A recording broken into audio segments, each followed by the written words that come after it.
Happy fucking Monday, bitches. Okay, this week, oh my god, I just bet everywhere. I got this new lip. You see it? It's Makeup by Mario. I got it for my birthday at Sephora, and it's quite literally one of my favorite colors. I've never used these products. It is rich mauve, and then it comes with this rosewood glow. Okay, it's like a little lip plumping gloss. I love a mauve, like a pinky dusty brown mauve, and I'm like, oh, girl, give me that. Okay, so what an intro. What are we even talking about today?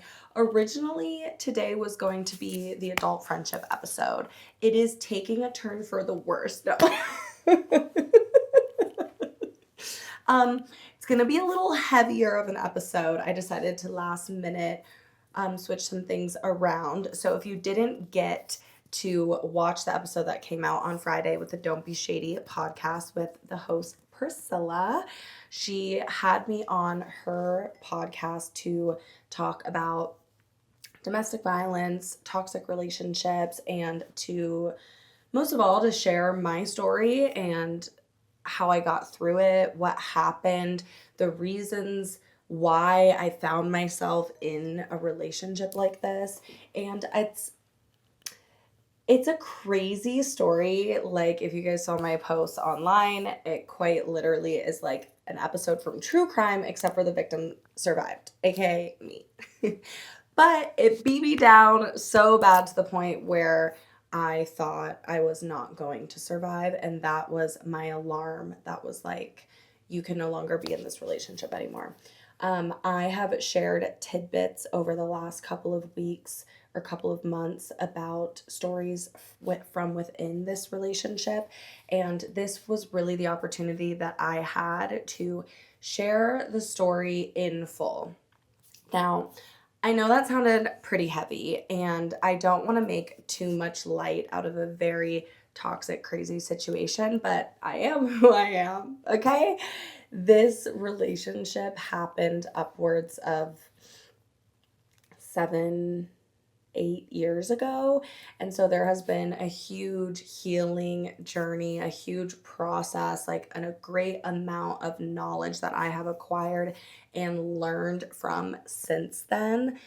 And I think I just wanted to wrap up this month of dating in September, really giving you guys the opportunity to hear the story and its entirety. It is a crazy one.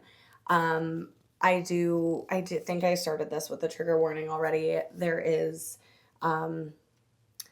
very scary stories. They're all real. I cannot make this shit up. But like I said, it is with a comedic twist, okay? I try to keep it as light and funny and relatable as I could within such a serious conversation.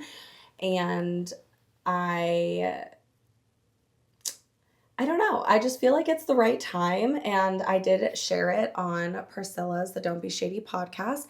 And I wanted to put it out here on my platform because I think it's important. It's important to know that I'm pulling these dating topics, these these stories from a real personal space, a space that I have lived, a space that I have grown, and now speaking from coming out of the other side. And so I think it's important to share this also. If anyone is going through something similar, you're not alone. I think a lot of times in these situations, we feel like we're the only one going through it, or our friends are tired of hearing us talk about it or living it through us. Like, it's a very, very traumatic experience. And I hope that me sharing can help promote more healthy conversations, or even just get some understanding that you're validated, you're not alone, and you too can get through these things. I do believe in the future I will be doing a moving on episode and how to leave relationships like this, because it is a huge topic of conversation in itself, and I think it's really important. Leaving a relationship is hard, but leaving a physically abusive, emotionally abusive, toxic relationship is just so much harder, that much harder. And I hope you guys enjoy. This episode truly is a roller coaster. It is a little different style because I was the one being interviewed, but it's still very much me telling a story. So for what it is, I do think you guys will appreciate it and you will enjoy it.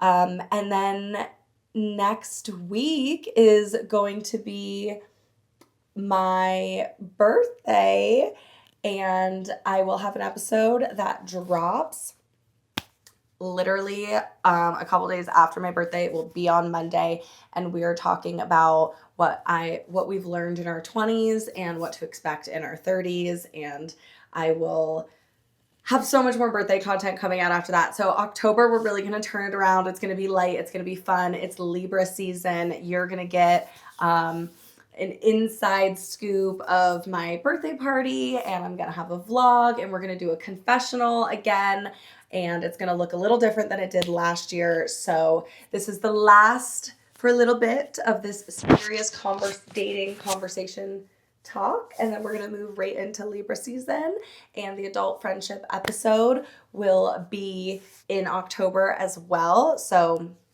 don't go far because you're going to get it all. Okay? Let's get into this episode. Girl, stop talking. All the shit that people are thinking but not saying. I'm not even like drunk. I've just been like drinking. Are you ready? Are you still talking? Girl, stop talking.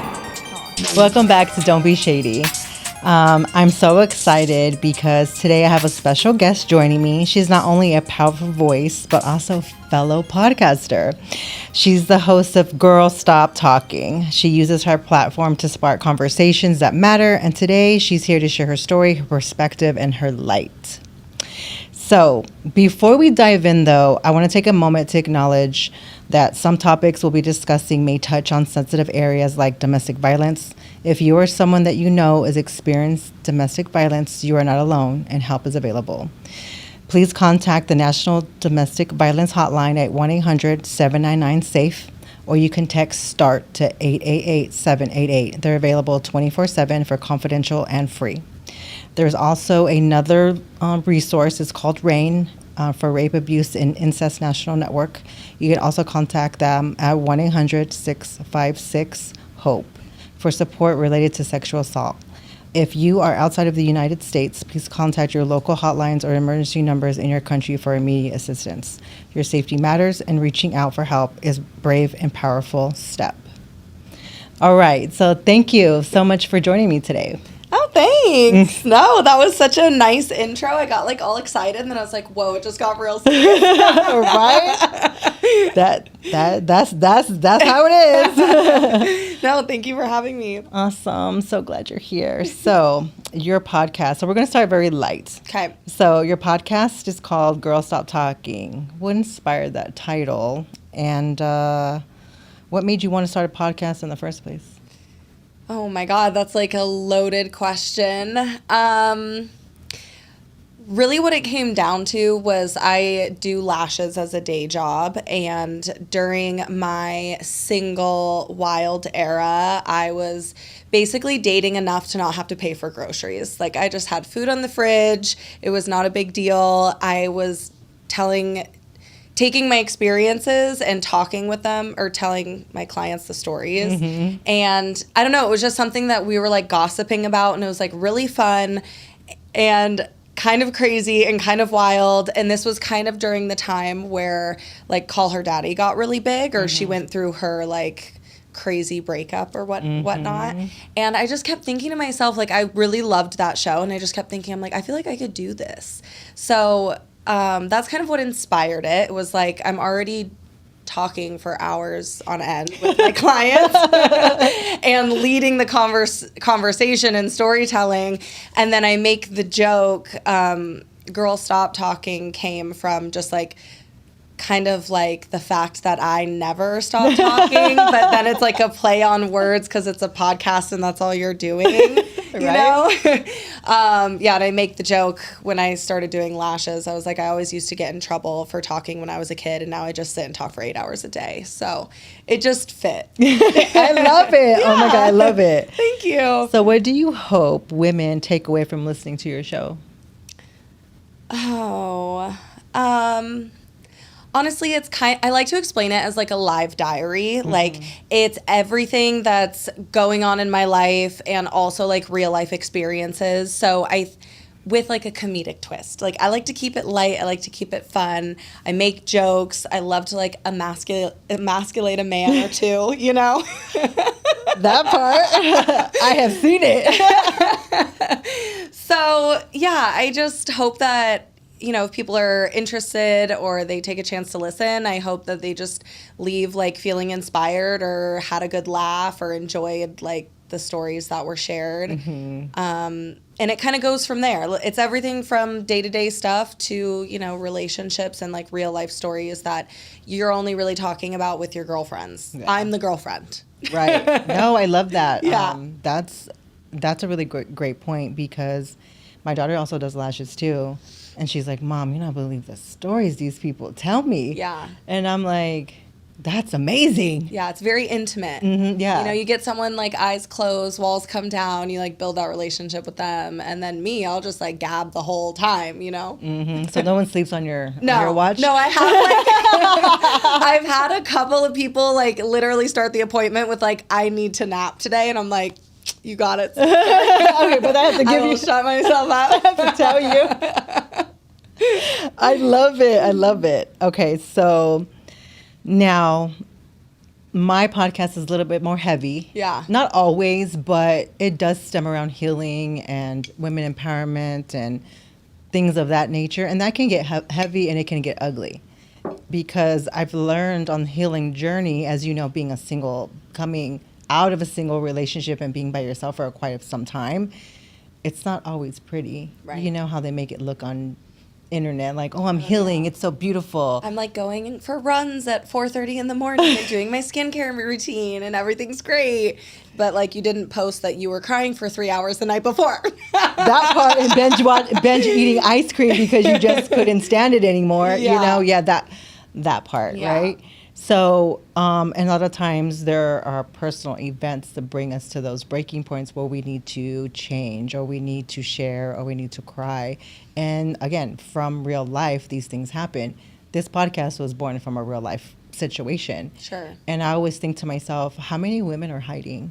How many women are shamefully hiding behind their stories because we as women are always taught, why did you stay? Yeah.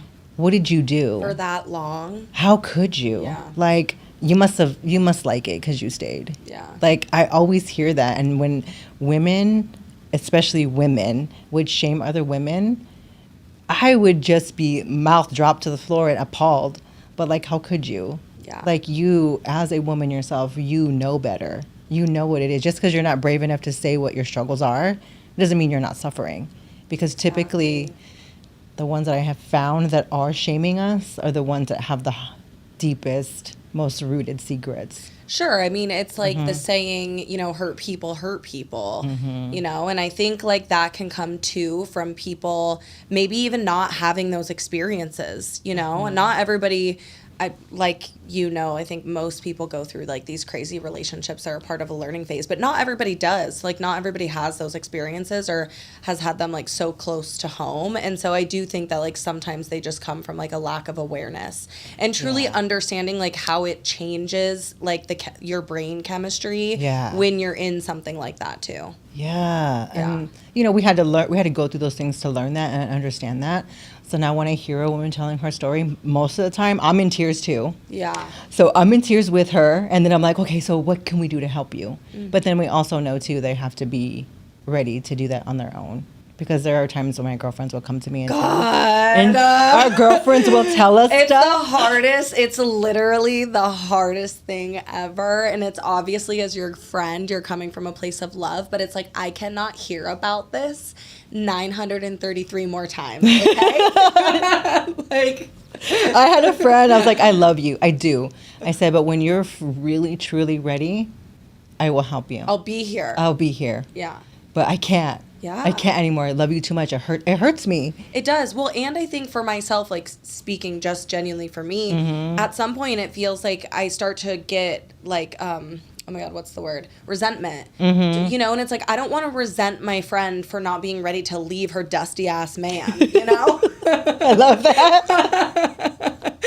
But also, I'm like, yeah, it's like, girl, you're coming to me with the same story over and over. We're going around and around in circles. And it's like what the definition of insanity is, like doing the same thing without making any changes or whatever, however it goes. Expecting the same result. There we go.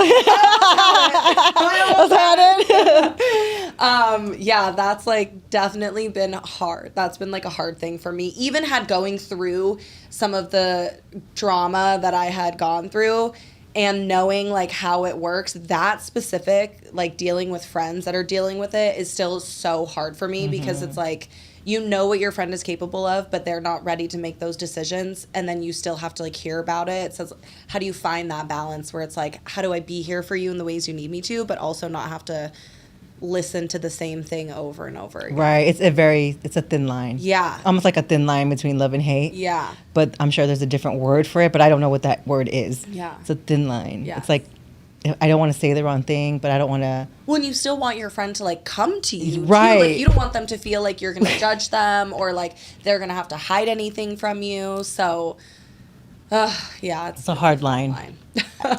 Absolutely, we're skating on the. Yeah. I want you to come to me, but I don't. Yeah. I want to hear about it, but I don't. Yeah. But I want to hug you, but I don't. Yeah. Like, we're bipolar.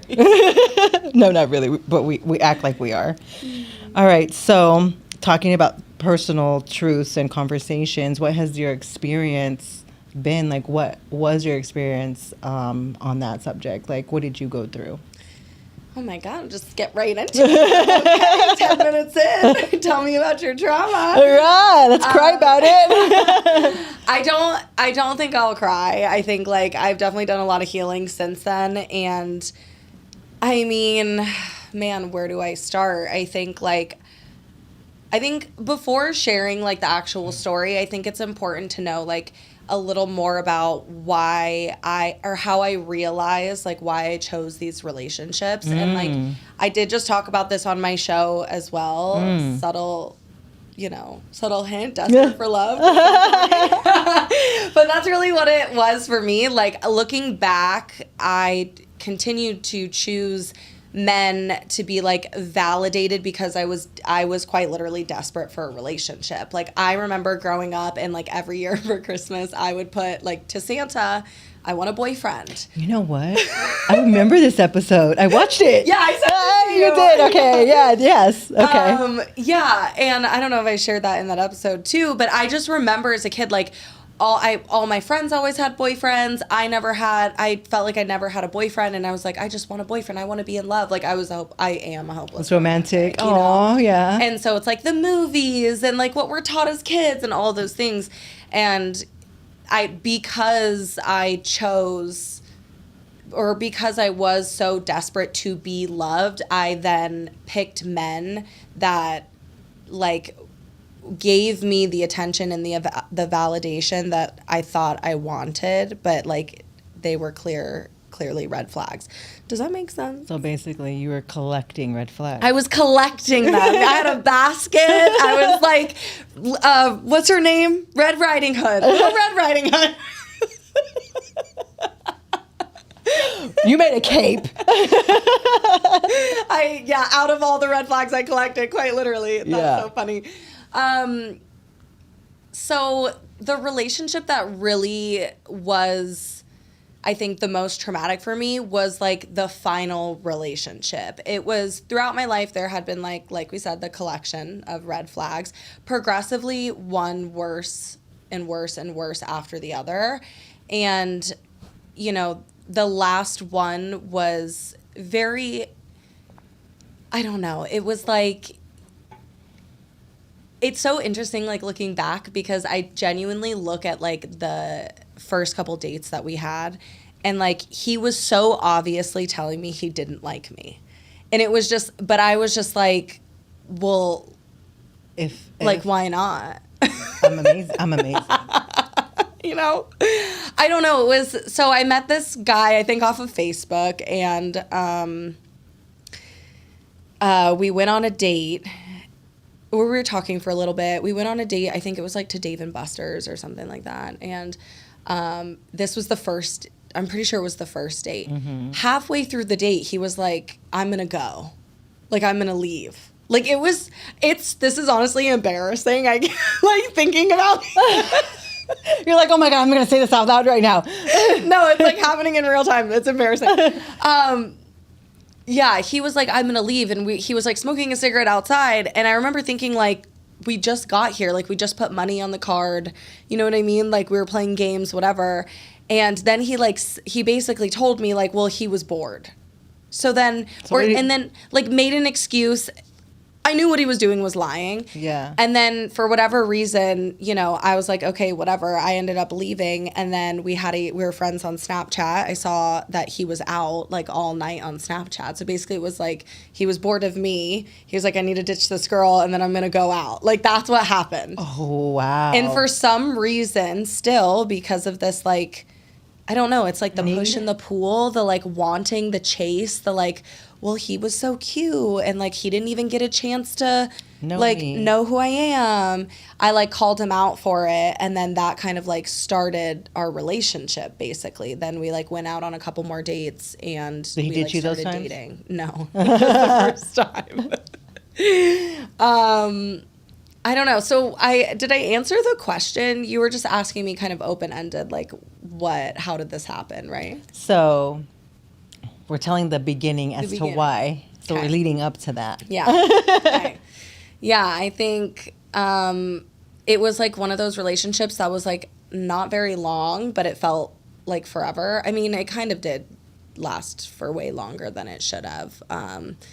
I should have ended that day at David Buster's. No, girl, for real. You should have heard my roommate and my best friend at the time. She's like, what are you doing? Like, why are you talking? I can't even make excuses. I have no idea. I don't know. Listen, like, we live and we learn. And then we learn again. Yeah. Yes. It's a revolving door. Yeah. At that point it was, not anymore. But, yeah, like, I think what really, like, why we really stayed together is we were both drinking and like partying a lot, and I think it was quite literally we were the only ones that could hang. Like, we would be the ones to like pull all-nighters and like stay up and like be at the end of the party and continue to like and do it, you know, like Friday, Saturday, and then do like a pool party on Sunday. Like, we were, you know, it was like toxic alcohol fueled love. Yeah. Love. I didn't even mean to say that.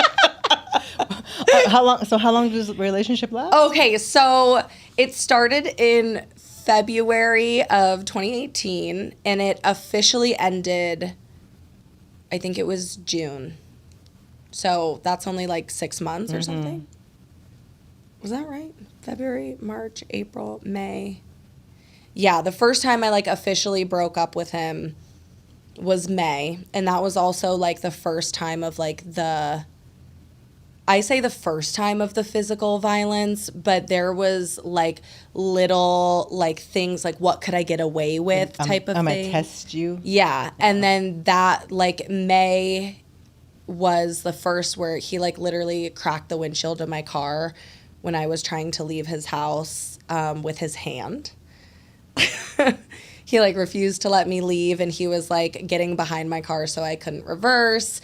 And then he would like run to the front, and like then he'd run to the back, and it was like literally just trying to like get out of there because of just the chaos that was happening beforehand, you know? Yeah. And so that was like the first time where I was like, holy shit, like that was crazy. But I will say, once I did finally reverse, I can remember this so clear as day, like a movie. And I'm like laughing because it was like one of those moments where if I'm making excuses for him, he was wasted. And so like the excuse would be, I don't think he realized like how aggressive he was being. Mm-hmm. But again, like I said, I clarified, if I'm making excuses. But it was like in that moment when he shattered the windshield, his roommate pulled him off, and then I reversed and I'm pulling out, and he's in the middle of the street like, no! Like,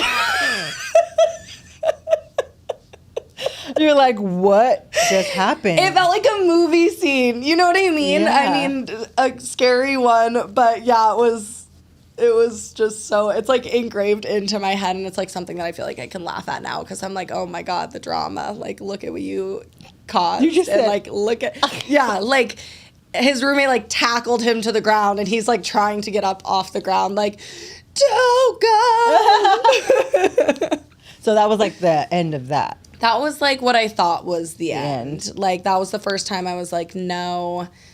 This is not okay. Yeah, I think like after that night, oh my God, no, it actually just got worse. I was out, I was trying to go out with one of my girlfriends, and she was with me. We couldn't drive the car, so because the windshield was cracked, Right. like in pieces, like glass was in my car, you know? Yeah. But I was like, we both just, I had to get out of like that moment. Correct. And so we like pulled into like a neighborhood down the street, like parked the car. And I was supposed to be staying at one of my girlfriend's houses that night, or I think I was supposed to be staying at his house, but she said I could stay at her house, but she still lived with her parents. I don't know, it was this whole thing. And then we ended up going out, and I was like, fuck that. We ended up out at the same bar. So like After that incident? yes. Oh, Lord. So Yes. you guys basically just got into a DV situation. Your windshield is cracked.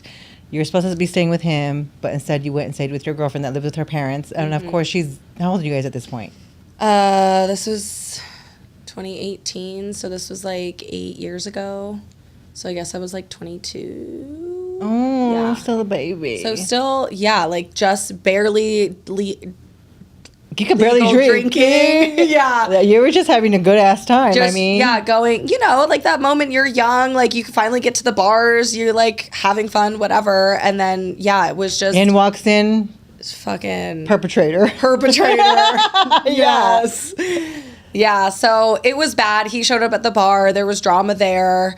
Somehow my girlfriend at the time ended up ditching me. So then I was by myself, and my phone was like dead.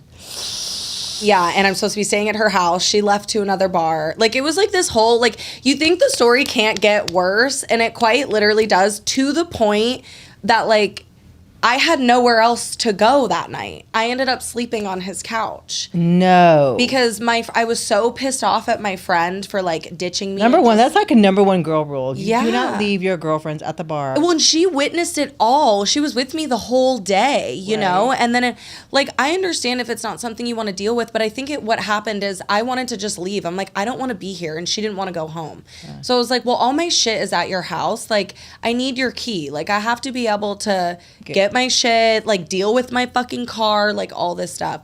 And I don't know. I don't know exactly what happened after that, but I didn't make it back to her house. I ended up, like, somehow leaving with him by the end of the night and, like, sleeping on his couch. Yeah. And then? And I woke up in the morning, and he found someone to fix the windshield the same morning, and he did pay for it. But then after that, I, like, deleted him off of everything. I was like, this is crazy. Like, this is not okay. But, you know, then, like, a couple days go by, and that's, like, where the manipulation starts, where I'm so sorry, and, you know, like, I didn't mean to do that, and I'm never going to do this again, and blah, blah, blah. Like, that's... And I knew what I was doing was wrong. Like, I knew that, like, if I told anyone else about this that didn't already, like, see this happen, They would think you're crazy. they would be like, what are you doing? Yeah. You know? I mean, I'm no one to talk. Believe me, I've been looked at like I'm crazy, delusional, psychopathic, dramatic. But, I mean... I don't even know what to say about all those things because I probably damn sure was in those moments in my life, you know? Yeah. So now that you deleted him off everything, does the story end or does it get better? That's just the beginning. I mean, for entertainment purposes, maybe it gets better. But no, like, it actually kind of just got worse, I feel like, at that point. Man, it's so crazy, like, even thinking about this time in my life because so much has changed. Right. And I actually recently just opened up about this on my podcast, like, the story. I don't think I've ever told, like, the full thing in verbatim. But after that, we ended up... This is, like, even saying it out loud, I'm like, how much time do we have? Enough time? Yeah. I'm like, God damn. It had been like a week or so, and like He's the leader of everything. So like you blocked him on your phone. I think I had him blocked for a couple of days, and then unblocked him, or maybe didn't block him at that point. But like, I don't know. I can't remember. Yeah, It was honestly so long ago. Yeah. I do know at some point we were texting, but I was like very much like not fully engaged in the conversation, and I'm like, I don't want to see you. Like one answering. Yeah, like, I don't want to see you. I don't want to talk to you. I so vividly remember I was standing in line at Chick-fil-A, and he walked in the door with flowers, a bouquet of flowers. How did he know you were there? Okay, there's a lot of that in this story, okay? I think when we were texting, I was like, I don't think I gave him my location, but he showed up with a bouquet of flowers. I'm like getting cashed out with the sweet Mormon girl at Chick-fil-A. Right. And, you know, he walks in with a bouquet of flowers, and to the outside perspective, it looks like, oh my God, so sweet. He surprised you. So sweet. And I'm just sitting here like, yeah, you don't know that he just broke the windshield to my car, 4 nights ago with his hand, but I guess we'll leave that part out, you know? Yeah. And I remember in that moment being like, how the fuck do you know where I am? Like, how did you, whatever. That's still TBD, I guess. Yeah. Probably never at this point. Yeah. And then it went on, not for much longer. I think at that point I was a lot more serious of like knowing that like this isn't okay, but he like swore up and down he wanted to be with me and that wasn't going to happen again, this, that, and the other. And I so vividly remember sitting down and like writing like boundaries on my phone, like things that I was no longer willing to accept. Yeah. And I think I had a bigger why, and like why it was, I don't want to say it was easier for me to leave, because it wasn't. I still went through all of the, emotions and trials and like trying to dip your toe back in the water and seeing if he will change, like, which I think every woman goes through. Yeah. But like, I also had a very young son at this point, and I'm like, I don't want first of all, I have to protect my child. There was never any like violence or anything crazy happening in front of my child. But I knew that like, deep down, like, this isn't someone that I can have in my life, and I'm like, I can't let this like vision be the way that like my child grows up. And so I wrote down my boundaries, what I was no longer willing to accept. I told him like, if you want to stay together, these like are non-negotiables. I remember like, it's so crazy how like vivid some memories are when you're like talking about trauma, like certain like pinpoints that are like so vivid. And then some you're like, I have no clue. No, literally can't remember half my childhood. Right? Dinner? What? Yeah. Like, what? Didn't that happen yesterday? No. Did we?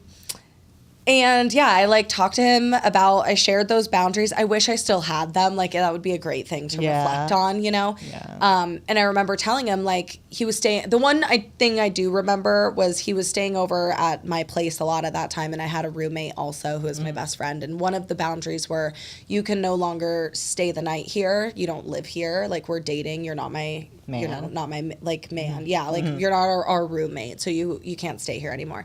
And I remember telling him like, I have to stick to these things, because if you cross these boundaries, like, you're no longer going to be in my life, And I think one of those things too was like, I have to create some space between you and my son if you're not able to hold up your end of the bargain. Like, that I so vividly remember saying, because I remember him like responding and being like, damn, that like really hurt, like hearing that you don't want me to be around your kid anymore, I mean, look at what his actions cause. There's consequences to your actions. Exactly.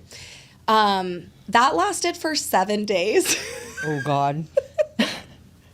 I mean, at least we're being honest about what we didn't do, right? Well, for him, like it took him 7 whole days of acting right before he Manipulated you? before he broke or like crossed those boundaries again. Yeah. And that's like honestly where the story gets crazier, and that's we were out and we were on Mill, and oh wait, no, that's not how it happened. Let me start from the beginning.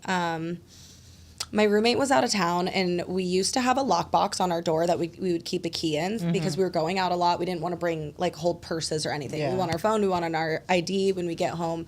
We know the lockbox code, whatever. That's important for later. Yeah. He was very controlling through this whole relationship too. So it's like, I don't like your friends, whatever, that bullshit. Ugh. Like that's like pretty typical, I think, in these relationships. Absolutely. Trying to isolate you from people. But he was trying to be on good behavior. So I went to go hang out with one of my girlfriends, and I told him I would meet him at the bar around 12 o'clock.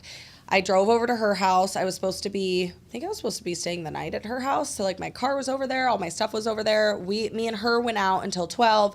I took an Uber down from Gilbert to Tempe and to go meet him. As soon as I met up with him, he was acting weird.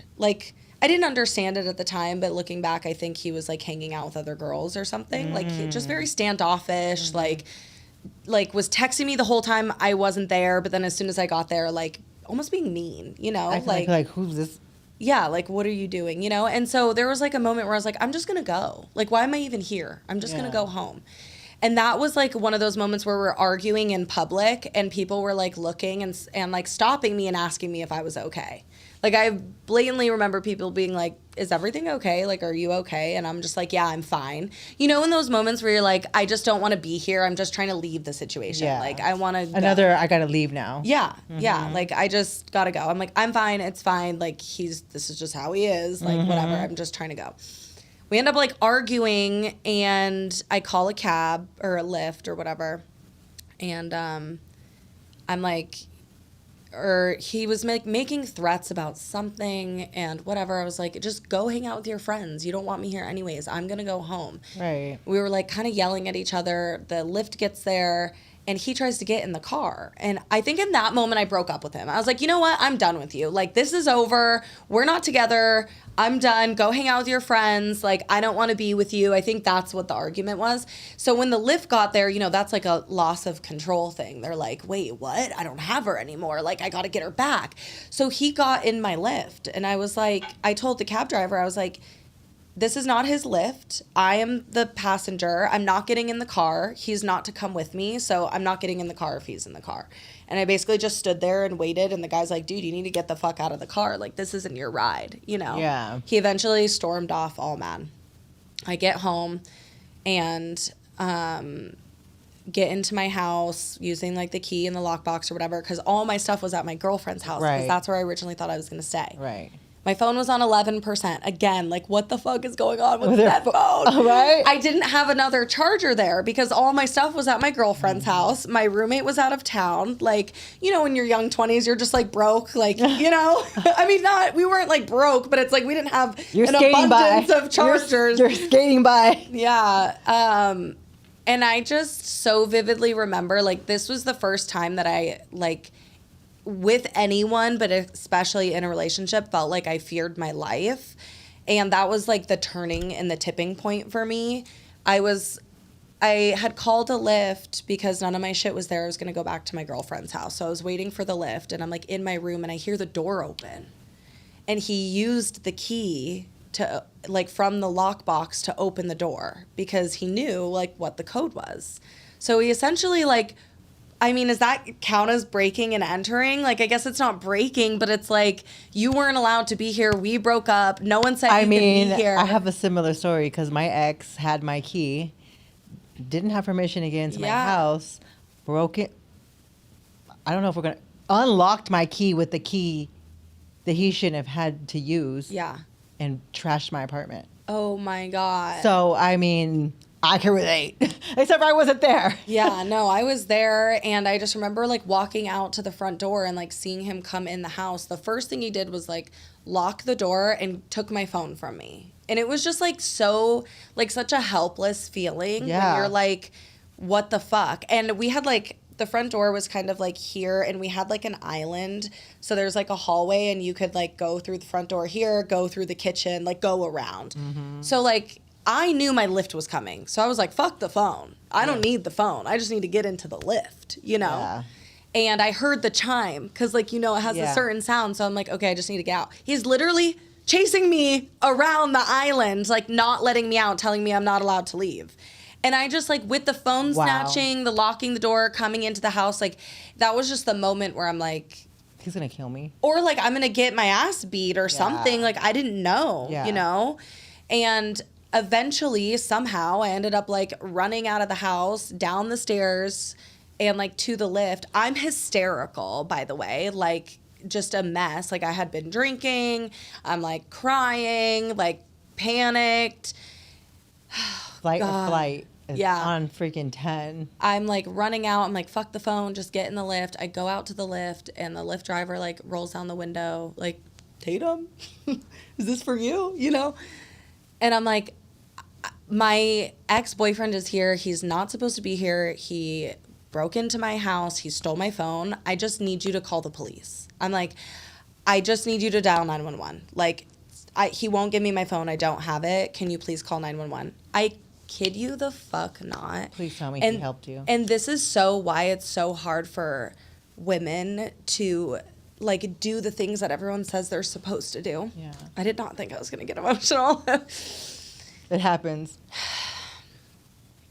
He looked at me and he said, I'm sorry, but I don't want to get involved. Are you kidding me? And drove off. You just needed him to call 911. I'm like, you don't even have to stay. Just call 911.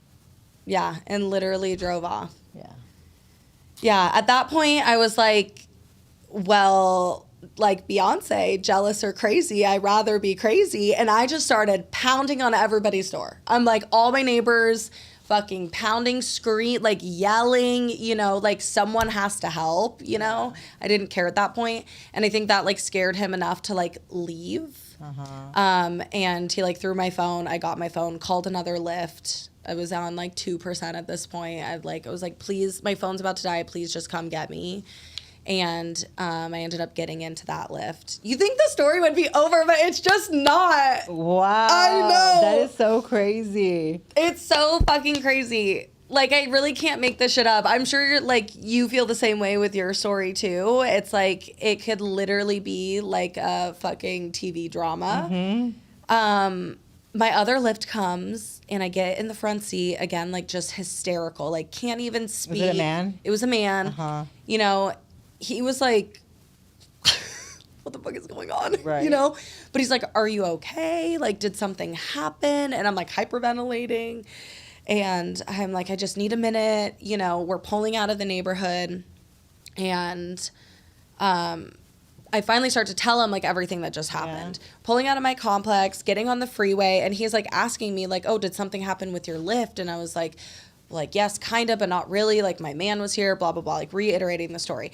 And then he goes, oh, was it that guy like leaving in the white, like 2-door pickup? And I was like, yeah. And he's like, I'm sorry, it's not funny. He's like, oh, he's behind us. Oh my God. Hiding my pain with laughter, clearly. Yeah.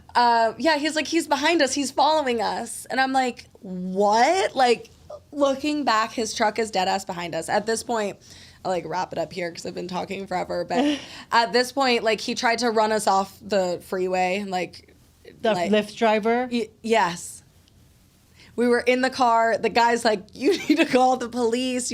So at that point, I was able to call the police. And, you know, they did like a round, but no one found him. I ended up back at my girlfriend's house thinking the night was over. And then at some point, he had clocked my location and still ended up there at like 4:30 in the morning knocking on her door, and we had to call the police again. And that was like the end of it for me. I like deleted him off of socials. I blocked his number. You know, at that point. Did you go no contact? Yeah. And he was like standing at the door, like trying to do all these threats and like, you know, threaten me that he's gonna, whatever, like make my life hell and this, that, and the other. And And he did, but you know, I don't know. That was like, I went no contact. I was done, completely done. That was like, I don't know, the weekend, whenever the Monday was, I went down to the courthouse, made a order. Yeah, no, it's like an order of protection. They're not restraining orders in Arizona. And it's not about distance, it's about contact. That's like something that I had learned through this whole experience. So that all happened. And then 10 days later, I found out he moved into my apartment complex with his new girlfriend. Are you kidding me? 10 days? Yeah. Yeah. The guy in the back's like, oh my God. Hold on. So what I had found out, because, you know, investigator mode at this point, she already lived there. She lived at the front of the apartment complex, and we were like in the back, but on the same street. Yeah. And I remember this was literally 10 days later. Like I said, there had been other scenarios where like I had been out, he had been out, like we'd seen each other at the same club, at the same parties, like within those 10 days. I had to get him served, that whole thing. And then I remember going to the gym and seeing his truck, but it was parked on the other side of the complex. And, you know, I was like paranoid at this point. Yeah. So like any 2-door single cab Chevy, I'm like, is that him? Is that him? He's showing up at clubs. He's like, I'll see him driving down the same street I'm driving down, like all of these things. And then I see his truck and I'm like in the gym and I'm like, am I going crazy? Like, there's no way it could be him. What would he be doing there? Yeah. Like, that doesn't even make any sense. I call my best friend and I'm like, dude, I think I saw his car. Like, she didn't even believe it.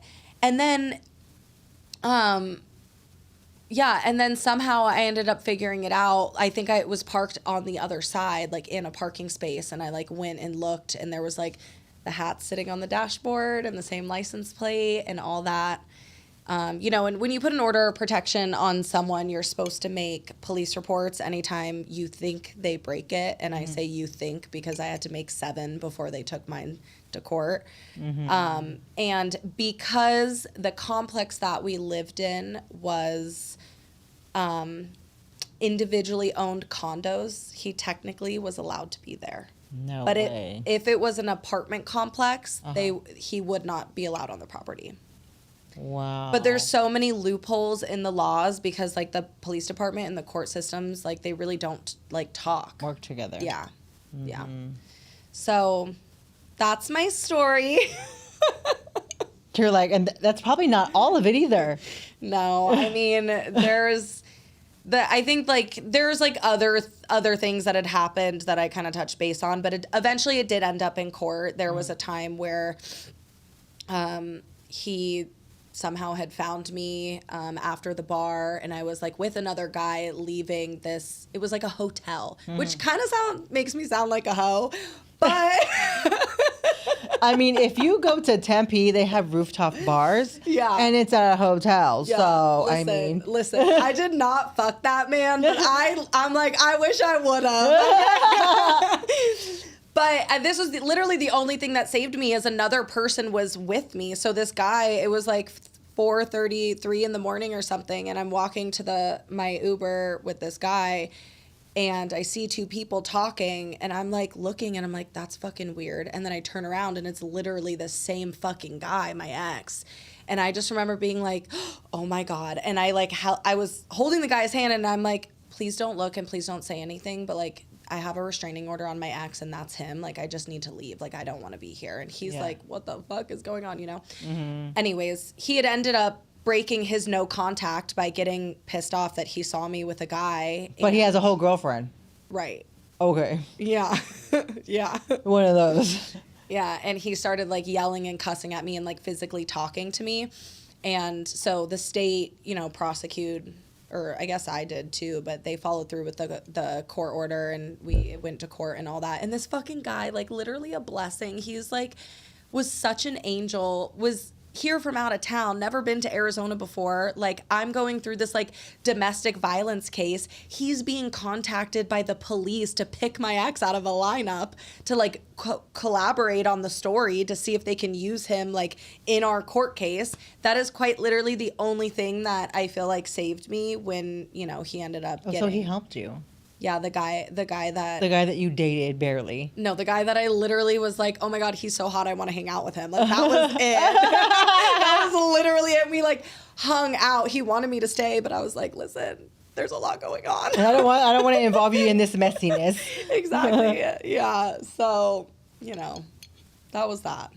But that was what got him. It was the actual contact. It was the yelling at me, the talking to me, and you know, that worked out in my favor. But, you know, I did have to go testify, like in court, on stand, get cross-examined by his attorney. I bet you were freaking shitting bricks. Yeah, I mean, it was scary. hard. It was hard. I think my, like, domestic violent advocate, she was honestly a blessing. And I think if you're, like, in that space, you have to be, because you know, like, what, like, people are going through and the people that they're dealing with. My court case just ended last month with my ex. How long did it take? Well, there was 3 or 4 different cases. Shit. There was a time when paint on my car threw me like so he's a business owner. So in his business, I was trying to get my keys or my purse or something from his business. So I'm trying to get into the business. He's literally shoving the door into my wrist. Oh my God. So I couldn't get in. Then he's like physically picking me up and throwing me like a rag doll around the business. Yeah. Like, I'm freaking out. I run to the pizza spot next to where his business is. And while I'm in there, he goes into his business, gets a bucket of paint all over my black car. Oh my God. I'm like freaking out. Like they're giving me rags to wipe it off. I'm like calling for help. They're calling 911. Like, when they get there, I end up getting the paint off the car. Not all of it, but I wiped as much as I could. But it definitely damaged my paint. I had to go to the emergency room because he sprained my wrist was sprained. It was like I had a hairline fracture. Oh my God. In my wrist. Like, yeah, that's fucked. All kinds of crazy shit like going on. So to have to go to court and have those conversations, number one, you're a nervous wreck. Number 2, you don't even want to relive those moments. Yeah. And then have to be on stand. So I'm like, I want to hug you. That's so brave of you to even do something like that, because the thought of me doing that, Yeah. I was having anxiety like the whole entire time. Girl, I lost 25 pounds in 20 days. I had never experienced anxiety before all of this happened, and I didn't actually know what was going on. I obviously like stopped eating. Like, it just wasn't a thing, and I was having panic attacks, and I didn't know that that's what it was. And yeah, the testifying, like, I went back and forth with it because it just came down to like, you know, I don't know. It's like so hard because it's like you just want it to be over. But then I think a piece of me is like, I know how difficult it is for like women to do that, to do these things. So I wanted to be the one to say, you can fucking do it, girl. You can. And honestly, I have to like shout out my mom a lot because she was like my rock and standing behind me, telling me like, you're gonna feel better sticking up for yourself this way. Absolutely. Rather than just letting it slip under the rug. She's like, you're gonna look back and you're gonna be like, fuck that guy, and charges were pressed and now you're in trouble and now there are consequences. And like, my hope was just that he didn't treat the next girl the way he treated me. Yeah. You know, and his girl that lived in the complex at the time, she also tried to like testify on his behalf, which like nothing's like, it just truly looked like, sounds maybe fucked up, but like the battered woman syndrome. Like when she stood up and she's like trying to like testify on his behalf, I'm like, you don't know. Can everyone else see what's going on here? You know what I mean? It's just like, it truly was like insane to see that, but whatever. The judge was so great and she shut that down really Good, quick because she obviously could see through the facade. Yeah, Okay. exactly. Awesome. But yeah, it is. It's scary. It's crazy. Like having an attorney trying to like poke holes in your story Yeah. and like make it seem like You're- discredit your Like you're the issue. yeah. And I think that was like the one thing that saved me in that moment, because there was a moment where she like questioned me, and I just kind of, instead of like answering yes or no, I like had a question back. I'm like, do you understand what it's like to be in a relationship like this? I'm like, and then I had a moment to like tell a story, and you know, it took me down, and I like started crying, and it was like true emotion to be like, this is like how it made me feel. Of course I didn't do XYZ. Like I just wanted to get out of there. Like look Yeah. at all these things. Have you read all the police reports? There's 7. Yeah. Do you not know he like moved into my apartment complex? Like Right. what more do I have to say for you Yeah. to be like, hello? Yeah. You know, he's doing this on purpose. Yeah. But it's interesting because I always said during this time, there's no coincidence when it comes to crazy. Yeah. How did he show up at the spot? How did he know what club I was in? How was he driving down the street at the same time? I just don't believe in coincidence. Yeah. As soon as the court case ended, never heard from him, never seen him since that day. I hope today's conversation with Miss Tatum from Girl, Stop Talking gave you inspiration and encouragement to know that you are never alone. If you or someone you know is experiencing domestic violence, please remember help is available. Call the National Domestic Violence Hotline at 1-800-799-SAFE or text START to 888-788-24/7 for support. For more information, you can visit my Instagram called Don't Be Shady Pod. Until next time, remember, you are worthy, you are strong, and you are never alone. Are you still talking? Girl, stop talking.